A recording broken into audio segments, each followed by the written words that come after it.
Hello everyone, this is Sean Taylor, Field Application Scientist Manager for GenScript in North America. And today I'll be discussing a novel solution for high throughput and cost-effective antibody and protein purification using magnetic bead-based technology.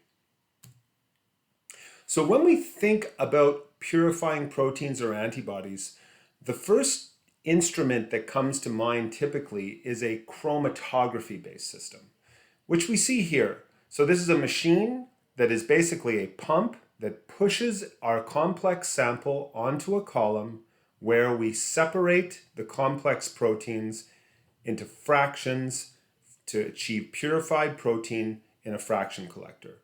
And this is a very basic chromatography machine to achieve our purified protein sample. When we talk about high throughput chromatography systems, they typically come with instruments that have 96 small columns or 48 mini columns that push a number of samples onto those columns to purify the protein sample. And if we compare cost, complexity, and throughput, clearly the ideal situation when we're on the market for this type of system is one that has a low cost, a low complexity that anyone can use, and a high throughput to purify many, many samples. However, the reality of these high throughput systems is that they are expensive, typically in the range of $100,000 to hundreds of thousands of dollars. So they're fairly expensive systems, and they're complex to use. The software setup and programming is not simple and requires typically a trained technician to be able to use these machines. So the reality of these higher throughput systems is they're expensive and complex. But there are some hidden pitfalls associated with chromatography in general, which is enveloped in these high throughput systems as well. And that's the harsh reality of these systems, which is that in the high throughput systems, typically, they only accommodate limited sample volumes, up to 5, maybe 10 mils or 20 mils of sample to elute protein on a higher throughput technology. Also, they are time-consuming and costly for sample preparation.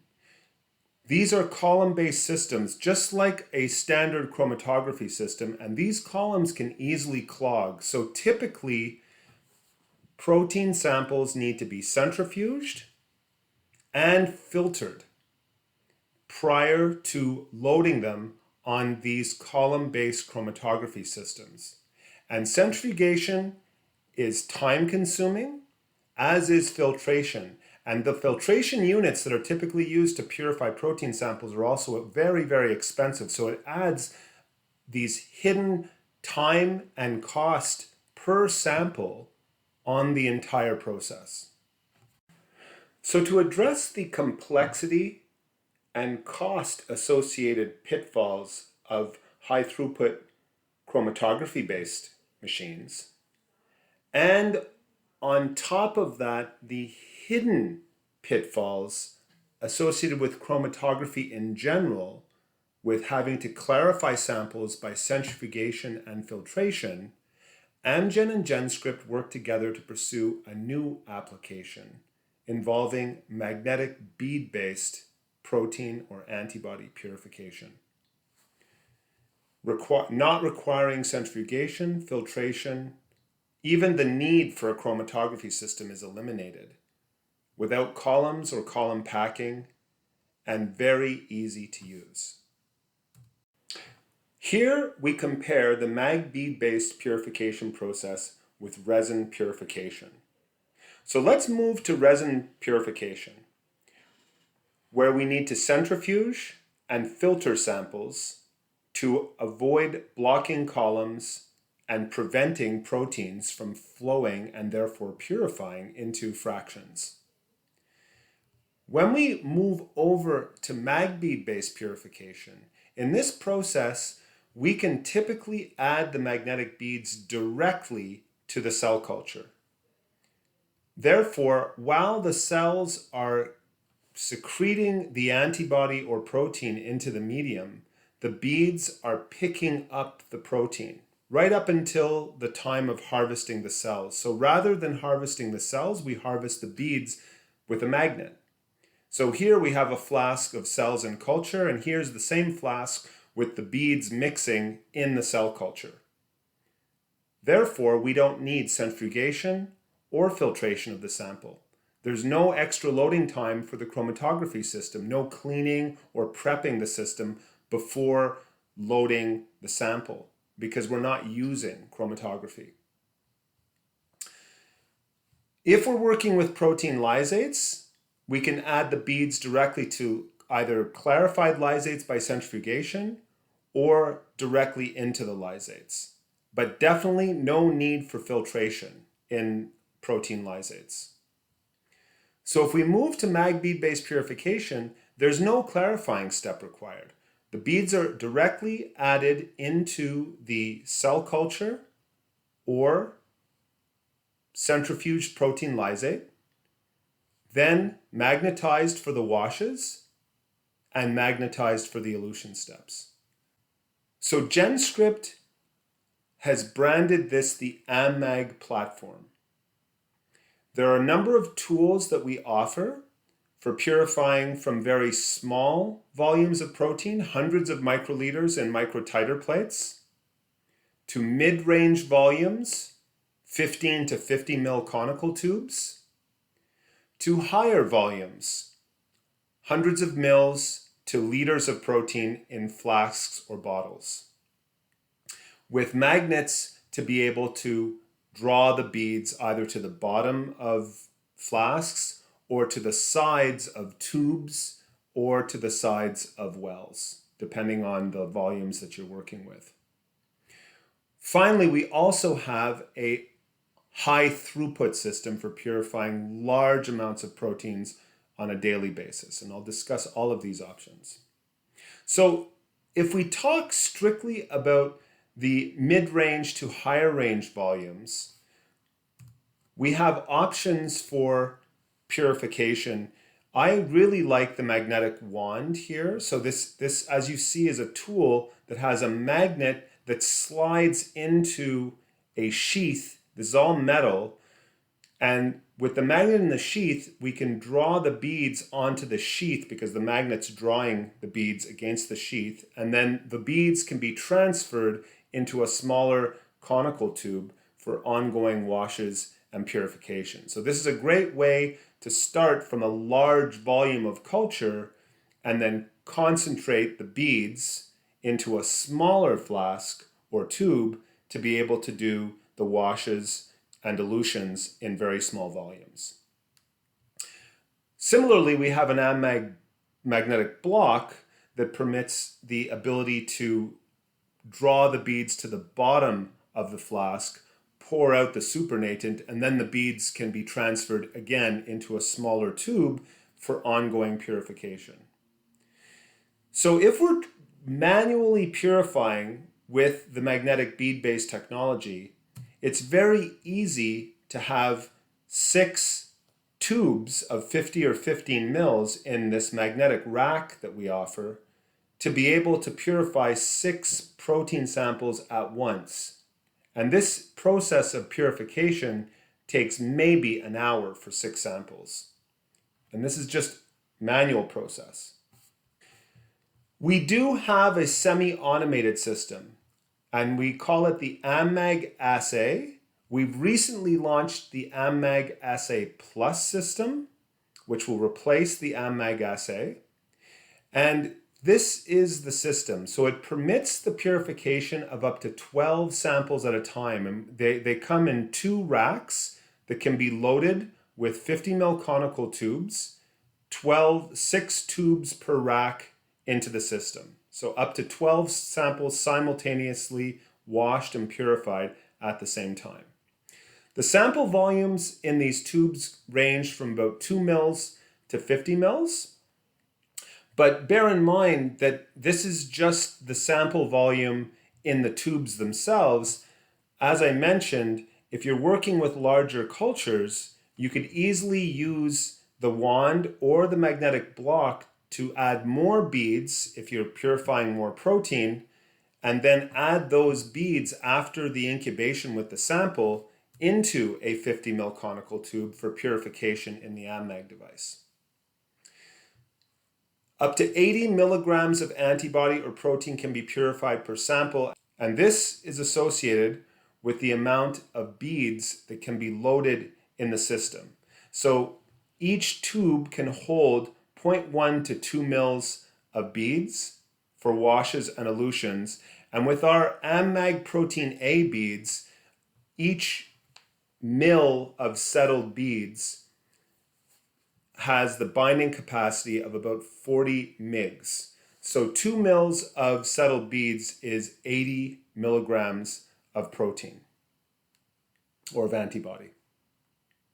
The typical cycle time for the 12 samples is about 45 to 48 minutes. So 12 tubes would be washed and eluted in less than an hour.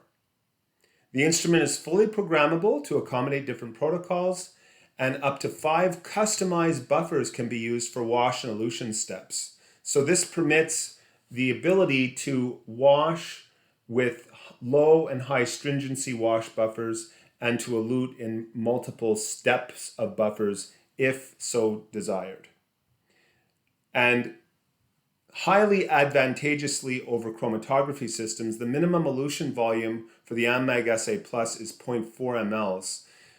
The minimum elution volume for most column chromatography systems is entirely dependent on the bed volume in the tube itself, which is typically at least a mil in most column chromatography machines, which means the elution is at least in one, typically 2 to 3 mLs.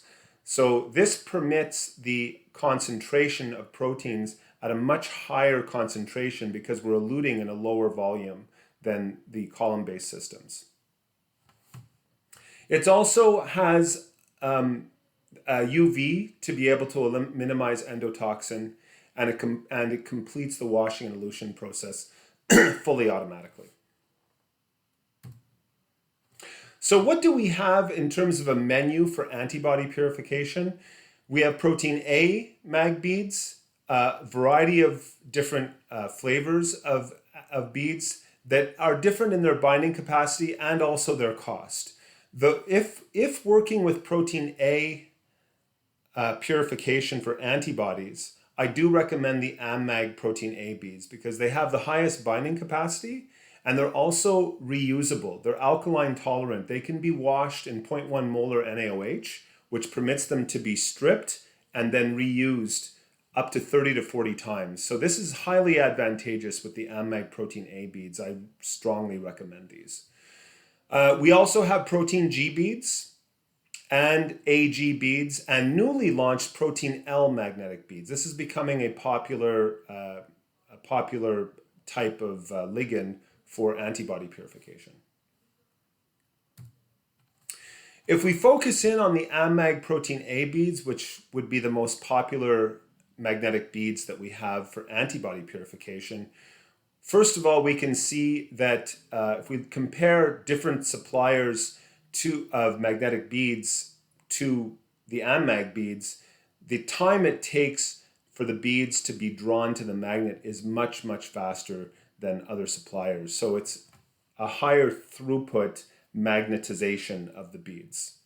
Also, they're alkaline resistant. So this is washing the beads in 0.1 molar NaOH and then reusing them. So each cycle of reuse, the binding capacity of the beads is quite stable, up to about 40 cycles and even up to 45 cycles. So these beads are advantageous because they reduce the cost of operation in terms of being able to reuse the beads for multiple purifications.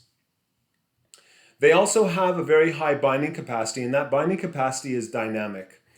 If you have 1 mg per mil of concentration of target antibody, the beads are around 40 mgs per mil binding capacity, but as the concentration of protein increases in the sample or of antibody, the binding capacity of the beads actually increases. Now, this is very common in chromatography for any type of resin or bead where the binding capacity increases as concentration increases, but it's quite dramatic with the AmMag protein A beads. Finally, there's very little leakage of protein A through different cycles of use. So very good stability in terms of the ligand. So a lot of groups who are attracted by this technology because they don't have to centrifuge or filter their samples, especially for antibody purification, are concerned, will the beads affect my cell culture? Because that will directly affect the yield of antibodies secreted by the cells. So we did test this at various percent volumes of settled beads into the cell culture. And up to about 6.7 would be the really extreme. I typically recommend around 5.7% of settled beads to volume of cell culture. So if you're working with 100 mils of cell culture, you wouldn't want to add more than about 5 mils of settled beads into the culture, but that's a lot. 5 mils of settled AmMag protein A beads would be purifying, trapping 200 milligrams of protein. So typically, the volumes of settled beads you would add would be far below the maximum 5% of settled beads per volume of culture range. But as we see here, all the way up to around 6.7%, the elution concentration is pretty stable. It does decrease a little bit as we get upwards of 2 to 5%. And the expression levels are pretty good, pretty stable over the course of that whole addition of increasing volumes of settled beads. So minimal effect on cell culture, up to about 5% of settled beads added into the culture, which is a lot of protein being trapped by those beads.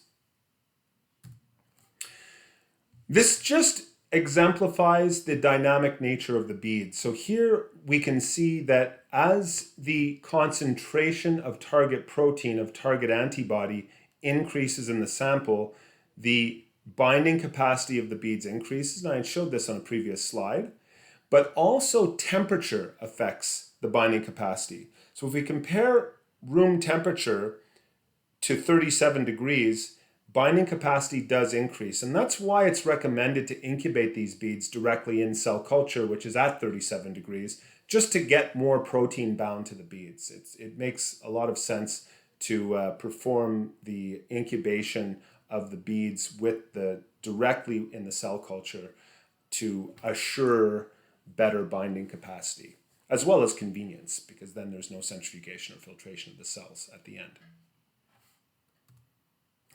Here we show recovery. So the recovery versus resin-based technology and AmMag beads in yellow is very similar. So these were all different samples that were tested just to show a very similar recovery between resin-based, column-based types of resins versus magnetic beads.